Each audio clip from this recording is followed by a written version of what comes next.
अहम खबर से अपने नाज़रीन को आगाह करेंगे। एमकेएम पाकिस्तान ने राबता कमेटी को तहलील करके तंजीम नौ के लिए एड हॉक कमेटी बना दी है। तो ये अहम खबर है जो कि अपने नाज़रीन तक पहुंचा रहे हैं। एमकेएम पाकिस्तान ने राबता कमेटी को तहलील कर दिया है। मज़ीद जानेंगे, डॉन न्यूज़ के नुमाइंदे इमरान अहद खान हमारे साथ मौजूद हैं। इमरान, बताइएगा क्या तफसीलात हैं इस हवाले से आपके पास?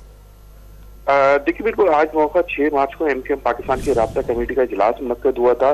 इस इजलास में ये फैसला किया गया है कि राबता कमेटी को तहलील कर दिया जाए और इसकी तंजीम नौ की जाए। इस हवाले से जो इजलास की सदारत कर रहे थे वो डॉक्टर खालिद मकबूल सिद्दीकी, जो कन्वीनर एमकेएम पाकिस्तान है, वो कर रहे थे। इजलास में तमाम राबता कमेटी के मुत्तफिका फैसला था कि राबता कमेटी को तहलील कर दिया जाए। चूंकि राबता कमेटी 80 से जायद राबता कमेटी के मेंबरान थे, इस हवाले से ये फैसला किया गया था कि राबता कमेटी को तहलील किया जाए और दोबारा जो है नए सिरे से जो है वो तंजीम नौ की जाए।